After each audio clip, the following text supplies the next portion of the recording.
padamu. Untuk Engkau aku hidup, untuk Engkau aku mati. Salam sahabat doa kekuatanku, jumpa lagi bersama dengan kami dalam doa dan renungan kita pada hari ini, Sabtu 19 Oktober 2024.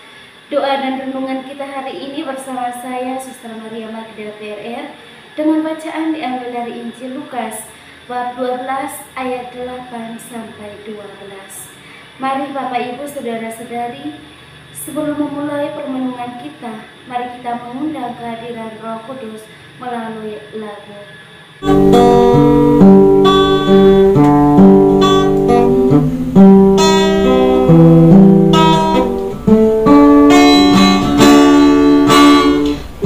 Utuslah Roh-Mu ya Tuhan, dan jadi baru seluruh muka bumi. Allahku, nama-Mu hendak ku puji. Engkau amat agung, berdandan sinar kebesaran.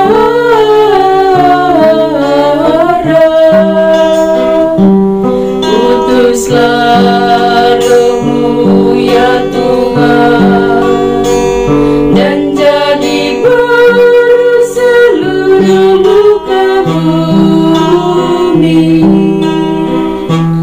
Ya Tuhan, berselubungkan cahaya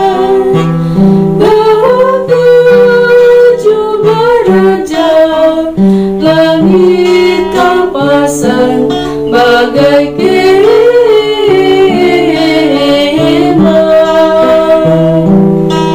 Utuslah Roh-Mu ya Tuhan, dan jadi baru seluruh muka bumi. Firman-Mu disampaikan oleh angin, angin yang berkobar menunduk padamu bagai hamba. Utuslah Roh-Mu ya Tuhan, dan jadi baru seluruh muka bumi. Marilah kita berdoa dalam nama Bapa dan Putra dan Roh Kudus. Amin. Utuslah Roh-Mu ya Tuhan, maka semuanya akan dijadikan lagi, dan Engkau akan membaharui muka bumi. Marilah kita berdoa. Allah Bapa di dalam surga, kami bersyukur untuk hari yang baru, nafas kehidupan yang masih Engkau percayakan kepada kami.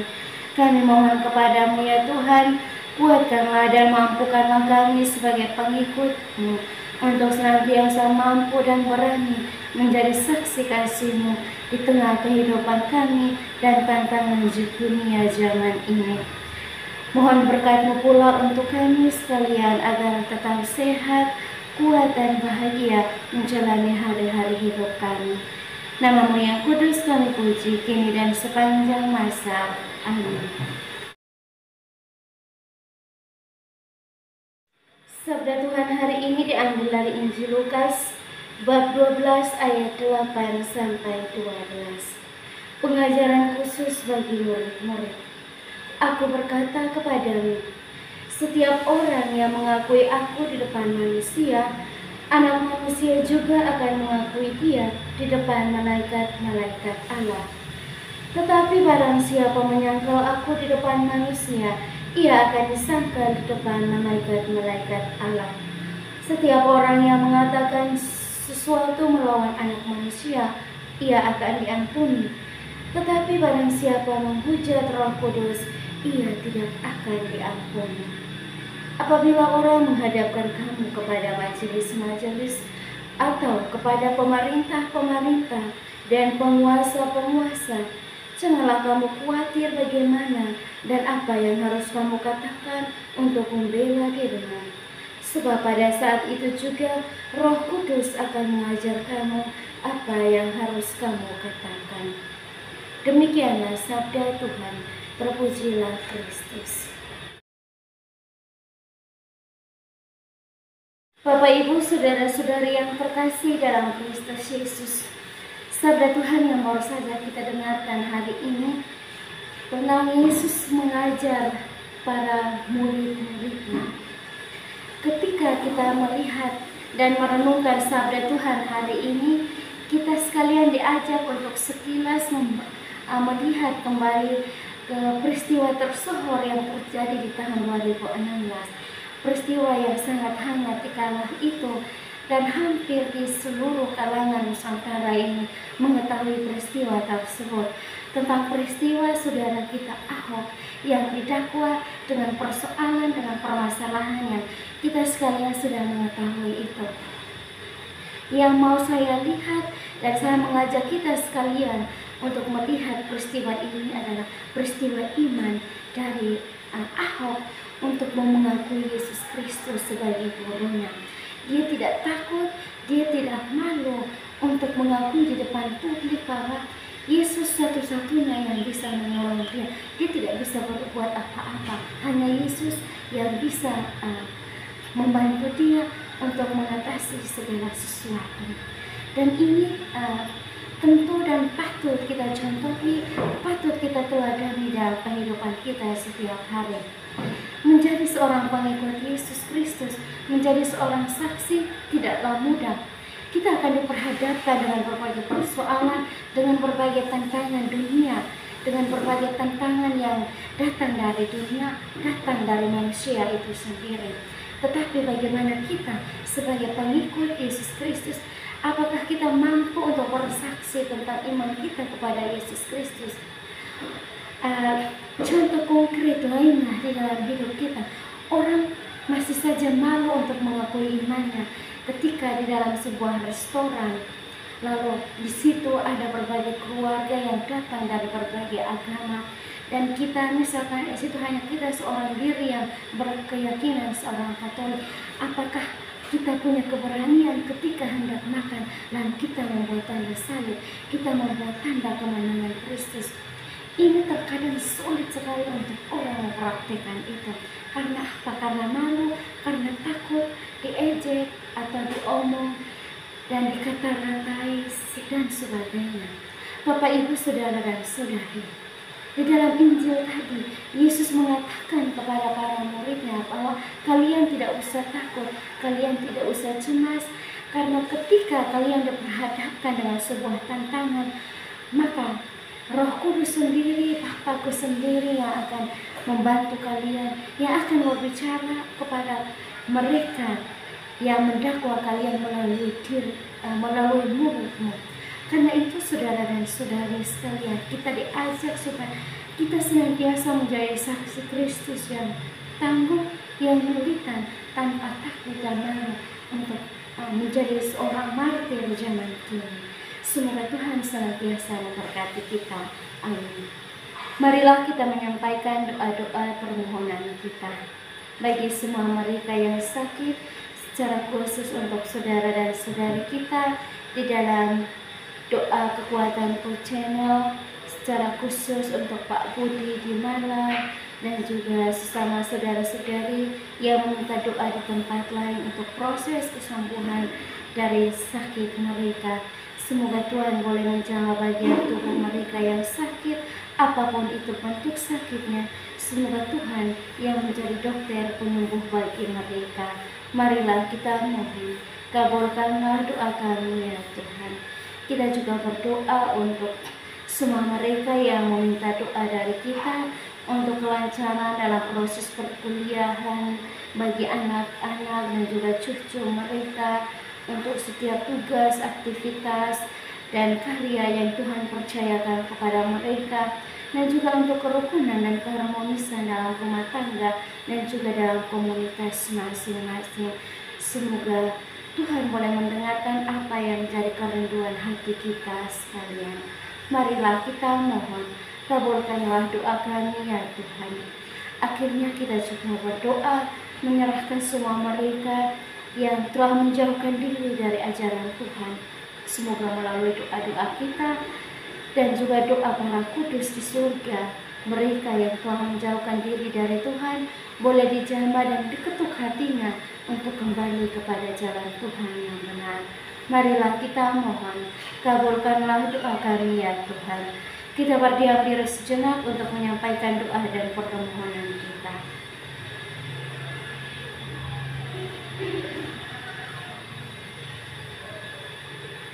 Marilah kita mohon, kabulkanlah doa kami ya Tuhan. Bapa kami yang ada di surga, dimuliakanlah nama-Mu. Datanglah kerajaan-Mu, jadilah kehendak-Mu di atas bumi seperti di dalam surga. Berilah kami rezeki pada hari ini, dan ampunilah kesalahan kami, seperti kami pun mengampuni yang bersalah kepada kami. Dan janganlah masukkan kami ke dalam pencobaan, tetapi bebaskanlah kami dari yang jahat. Amin. Salam Maria, penuh rahmat, Tuhan sertamu. Terpujilah Engkau di antara wanita, dan terpujilah buah tubuhmu Yesus. Santa Maria, Bunda Allah, doakanlah kami yang berdosa ini, sekarang dan waktu kami mati. Amin. Kemuliaan kepada Bapa dan Putra dan Roh Kudus, seperti pada permulaan, sekarang, selalu, dan sepanjang segala abad. Amin. Yesus Kristus, Anak Allah yang hidup terang dunia, aku sembah sujud kepadamu. Untuk Engkau aku hidup, untuk Engkau aku mati. Yesus Kristus, Anak Allah yang hidup terang dunia, aku sembah sujud kepadamu. Untuk Engkau aku hidup, untuk Engkau aku mati. Yesus Kristus, Anak Allah yang hidup terang dunia, aku sembah sujud kepadamu. Untuk Engkau aku hidup, untuk Engkau aku mati. Sekarang mari kita siapkan hati dan batin kita untuk memohon berkat Tuhan melalui tangan imamnya. Tuhan sertamu dan sertamu juga, saudara dan saudari keluarga-keluarga kita senantiasa dilindungi, dibimbing dan diberkati oleh Allah yang Maha Kuasa, Bapa dan Putra dan Roh Kudus. Amin. Terima kasih Bapak Ibu saudara-saudari yang terkasih untuk kebersamaan kita hari ini. Kita akan kembali berjumpa dalam doa dan renungan di hari selanjutnya. Kami akan selalu hadir untuk menyapa setiap hati.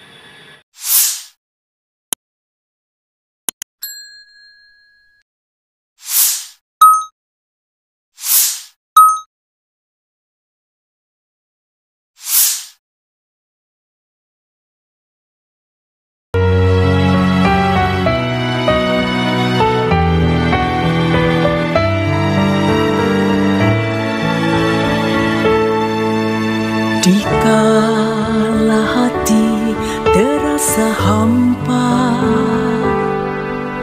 doa jadi kekuatan.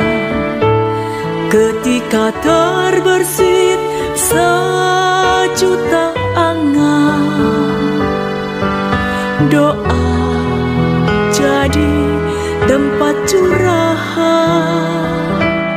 Di saat raga terasa lelah, doa tempat pengharapan. Tinggallah dalam doa kami, oh Tuhan. Doa kekuatanku dalam nama Yesus Kristus. Engkaulah terang dunia, dalam doa aku sembah sujud padamu.